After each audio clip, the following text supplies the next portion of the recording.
Baik, sebelumnya Assalamualaikum warahmatullahi wabarakatuh.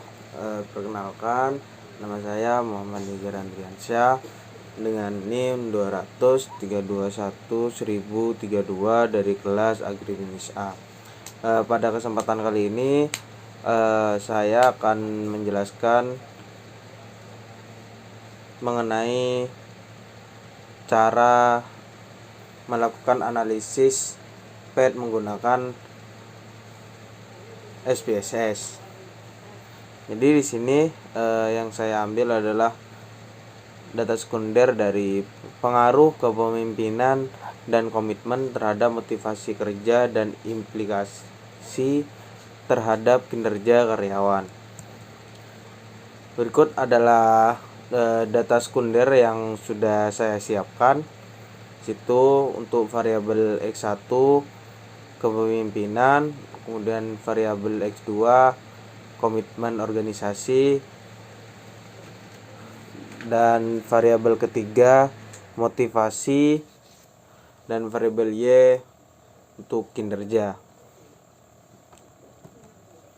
Oke, di sini ada kerangka pemikiran mana kepemimpinan atau variabel X mengarah pada motivasi X3 dan juga mengarah pada kinerja atau Y. Komitmen organisasi X2 juga mengarah pada memiliki panah mengarah kepada motivasi X3, kemudian juga memiliki arah panah ke kinerja atau Y. Sedangkan motivasi X3 memiliki arah panah menuju ke kinerja Y. Jadi untuk hipotesisnya adalah di mana X1 berpengaruh terhadap X3 dan X2 berpengaruh juga terhadap X3. X1 melalui X3 berpengaruh terhadap Y. X2 melalui X3 juga berpengaruh terhadap Y. Berikut adalah langkah-langkah bagaimana cara melakukan analisis PET atau jalur menggunakan SPSS. Dimana untuk ini ada dua model. Jadi untuk yang model pertama yang harus kalian siapkan itu adalah data sekundernya. Kemudian yang kedua sudah memiliki aplikasi SPSS tentunya. Kemudian kalian buka, kalian bisa copy data dari Excel yang sudah kalian siapkan seperti saya tadi, jadi tidak usah menulis ulang satu persatu. Dan yang ketiga, masuk ke variabel view, kemudian samakan dengan nama variabelnya X1, X2, X3 dan Y. Kemudian langkah keempat ada klik analyze, kemudian pilih regression, kemudian lanjut pilih ke linear. Kemudian masukkan variabel X1 untuk dependen dan variabel X1 dan X2 ke independen. Kemudian untuk metodenya kalian pilih enter, kemudian kalian klik OK, maka hasil inputnya akan muncul. Untuk model yang kedua, kalian kembali ke awal, kemudian masuk lagi, caranya sama, masuk ke analyze, kemudian regresi dan linear. Setelah itu kembali ke data sebelumnya, kan data itu nanti akan muncul, kemudian kalian klik saja reset, kemudian masukkan variabel Y untuk dependennya, kemudian X1, X2 dan X3 kalian masukkan ke independennya. Kemudian untuk metodenya kalian sama, tetap pilih enter, kemudian klik OK, maka hasil input kedua akan muncul. Nah, berikut ini saya tampilkan video proses analisis PET jalur menggunakan SPSS-nya. Silakan disimak ya teman-teman.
Oke, untuk selanjutnya hasil dari analisis pad jalur yang pertama di sini saya akan menginterpretasikannya. Untuk koefisien jalur model yang pertama, pada tabel koefisien diketahui bahwa nilai signifikan dari kedua variabel yaitu X1 sama dengan 0,084 dan untuk X2 nya sama dengan 0,082, yang artinya lebih kecil dari 0,05. Jadi dapat disimpulkan bahwa regresi model 1 yaitu variabel X1 dan X2 ini berpengaruh signifikan terhadap X3. Kemudian pada tabel model summary diketahui besarnya nilai R2 atau R square sebesar 0,523. Hal ini menunjukkan kontribusi pengaruh X1 dan X2 terhadap Y sebesar 52,3%. Sementara itu untuk sisanya sebesar 46,7% merupakan kontribusi dari variabel penelitian lain yang tidak dimasukkan dalam penelitian. Sehingga hasilnya E1 sama dengan akar dalam kurung 1 min 0,523, hasilnya adalah 0,69065.